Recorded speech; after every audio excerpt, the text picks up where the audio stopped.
Bom, pessoal, vamos agora olhar um pouco para uma nova matéria, né, que são os dados em painel. Bom, os dados em painel, né, até a econometria 1, começo de econometria 2, a gente usava modelos do tipo cross-section, tá?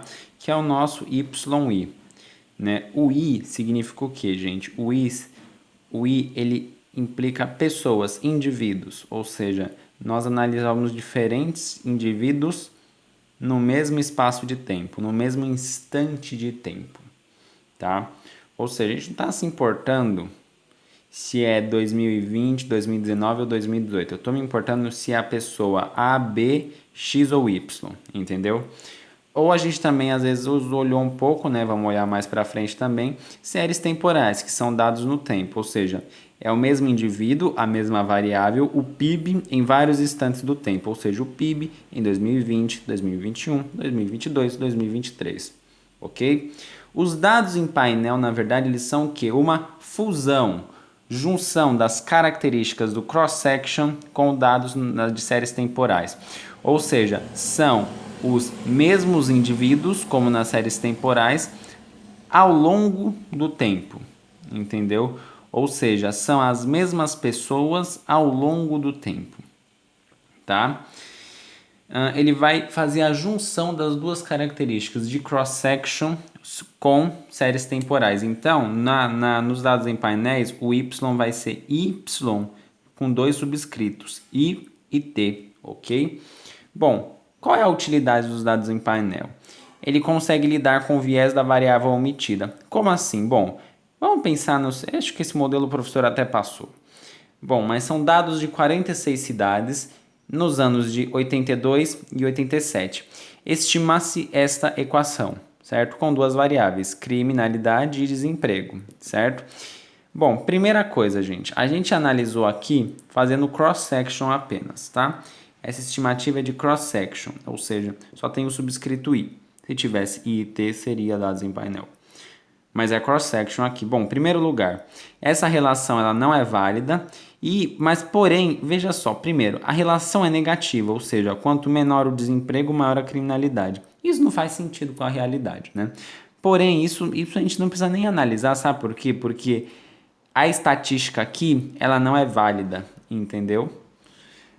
Ela não é estatisticamente significante, tá? O grande problema é o seguinte, né? A regressão aqui, ela sofre por viés de variável omitida, entendeu? Porque no fim, o desemprego, ele tem que ter alguma relação à criminalidade, certo? Ou seja, tá faltando alguma coisa nesse modelo, existe viés de variável omitida. Acabei de falar que dados em painéis conseguem lidar com este problema, ok? Então, o que a gente pode fazer? Bom, para lidar com viés de variável omitida, a gente pode controlar mais fatores, inserir mais variáveis, sei lá, variação do PIB, alguma medida de bem-estar, algo do gênero, entendeu? Mas isso talvez seja muito difícil também de controlar tais fatores. Criar um modelo muito amplo talvez seja de difícil análise. Então, a gente pode considerar o quê? Uma variável omitido. Podemos considerar então uma variável omitida como fixa ao longo do tempo, ou seja, para facilitar esse problema, para não gerar muita interpretação do tipo, por que você colocou essa variável? Por que você não colocou tal variável? Vamos fazer o seguinte, vamos colocar uma variável omitida simples, tá? Vamos colocar uma variável omitida simples aqui. Uma variável do tipo, a variável aqui chamada AI, entendeu? Ou seja, por exemplo, no modelo das 48 cidades podemos inserir uma variável dos efeitos fixos não observados. Ou seja, é uma variável que é constante, porém ela não é observada. Entendeu? Ou seja, no caso das 46 cidades, o AI ele vai ser o quê? Vejam, agora que a gente fez, antes era um modelo de cross-section, certo? Agora virou o que? Ó, veja o subscrito. Então virou dados em painel, né? Então o que a gente vai fazer? Veja, eu estendi o meu modelo, certo? Porque como eu falei, primeiro tem a minha constante aqui, certo? Coeficiente, mas veja, a gente também colocou uma dummy, por quê? Porque varia, entendeu? Pode ser 82 ou pode ser 87. Então eu tenho que ficar atento. Qual é o ano ao qual eu estou me referindo? Se for 87, a dummy provavelmente assume o valor 1. Se for 82, vai assumir o valor 0, ok? Bom, Então, pensando aqui, né? Desemprego é a mesma variável, mas veja, eu também coloquei o efeito não observado. O que seria esse efeito não observado? São todos os fatores que afetam a taxa de criminalidade da cidade e que não mudam ao longo do tempo. Entendeu? Vejam, isso é o efeito não observado. Entendeu? Ou seja, para curar o meu viés de variável omitida, o que eu fiz? Eu inseri uma variável, um efeito fixo não observado, que se refere ao que? A todos os fatores que vão afetar a taxa de criminalidade da cidade, ou seja, que vai ter uma relação com isso aqui, mas que não vão mudar ao longo do tempo. Entendeu? Ou seja, no ano de 1987, a criminalidade provavelmente vai ter um efeito fixo, entendeu? Um efeito histórico, algo do gênero, entendeu? No ano de 82, a criminalidade nas cidades vai ter uma outra característica, entendeu? E vejam, a gente pode agrupar o efeito fixo não observado mais o termo de erro em torno de um termo de erro só, onde o mi é o erro idiosincrático, ou seja, é o erro a que a gente já está acostumado em econometria. Agora, o AI não, são os fatores não observados e constantes ao longo do tempo, entendeu?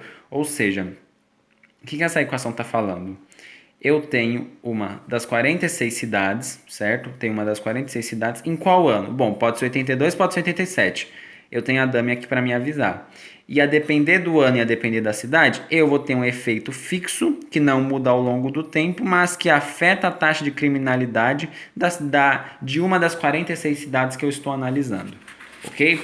Bom, surge outro problema, gente. Por quê? Porque se o AI for correlacionado com o X, certo? E provavelmente ele é. Então o que acontece? A estimativa por mínimos quadrados ordinários, o que é mínimos quadrados ordinários? É aquela metodologia que a gente tinha em econometria 1. Né? Vai ser viesado, entendeu? Lembra?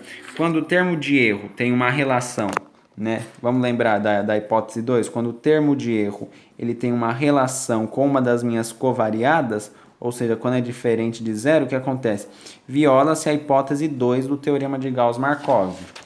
Ou seja, o meu estimador vai ser viesado e não adequado para qualquer tipo de conclusão, certo? Então, como é que a gente vai lidar com isso? Bom, a grande questão é a seguinte, a gente precisa dar um sumiço nesse cara aqui, entendeu? Precisa sumir com essa variável A, porque ela é que está causando problema. Ela já fez a parte dela, mas como ela está causando problema, então a gente tem que tirar ela da equação. O próximo vídeo vai explicar como, ok? Tem vários métodos.